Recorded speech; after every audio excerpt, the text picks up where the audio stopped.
Welcome back to the Business Pain podcast series from NKS. Tai Nghe Tri Tuk, Mất Chạm Tương Lai. I'm Kierlin, here with boss Sunny, ready to explore another real-world business challenge and discover smarter ways to overcome it. Let's dive in.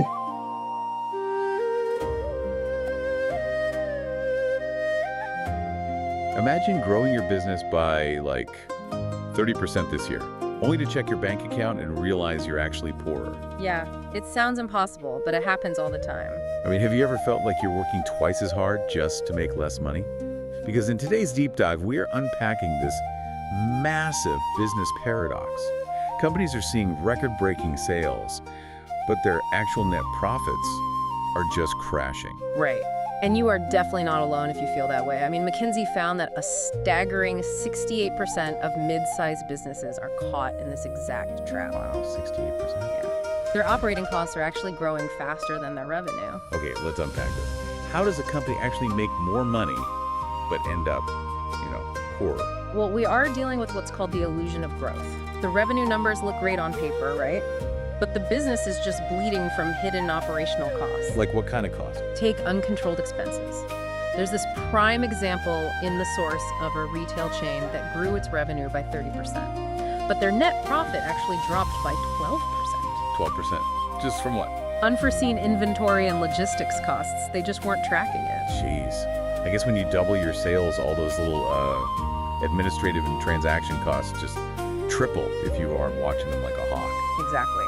And then you have manual processes totally draining productivity. Deloitte notes like a 15 to 20% productivity loss just from repetitive tasks alone. I mean, imagine paying a top-tier sales team, and they're wasting 3 hours a day just wrestling with Excel spreadsheets. Instead of actually closing deals. Yeah. And while they are stuck in spreadsheets, leadership is suffering from delayed data. Right. They're relying on these end-of-month financial reports to make major decisions. Add to that disconnected KPIs, and you've got departments actively working against each other. Like the sales team offering massive discounts just to hit their volume targets, while marketing is totally overspending on customer acquisition.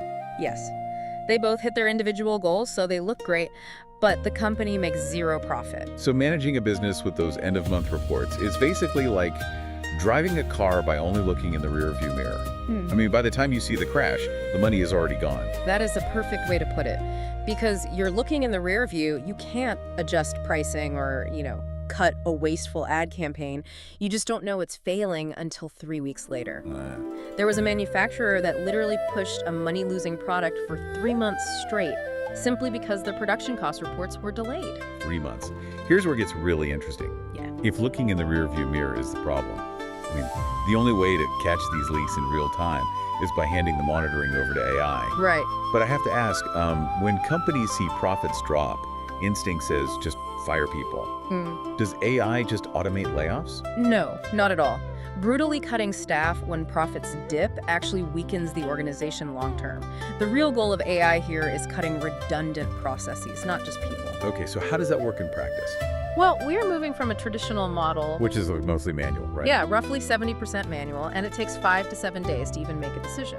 We're moving from that to an AI autonomous profit model. Okay. That new model is 80% automated via AI and ERP systems, which allows for instant decisions. Just to clarify for everyone, an ERP system is basically the central database where all your company's departments actually talk to each other, right? Yes, exactly. It's the central nervous system of a business. So instead of waiting for a human to crunch the numbers in Excel, an AI dashboard acts as an analytical brain. Oh, wow. It pulls real-time data from that ERP and alerts leaders the very second a specific product or a customer segment hits a negative margin. So it's basically like having a financial smoke detector. Instead of waiting for the whole house to burn down at the end of the month, the AI alerts you the second it smells smoke in your profit margins. Precisely. It catches the financial leak within 24 hours. But, to actually implement this without breaking your current operations, you have to follow a very specific 5-step roadmap. What's step one? It starts with standardization. You have to eliminate manual steps that just don't add value. Then second, you integrate your data. Which means syncing sales, inventory, and finance into that one centralized ERP system we just talked about. Right, and that solves the disconnected KPIs problem by getting everyone speaking the exact same language. Then, step 3, You deploy the AI dashboard on top of that integrated data. To set up those real-time margin alerts. Exactly. Once that tech is running, the fourth step is restructuring your KPIs. And finally, step 5, you train and optimize.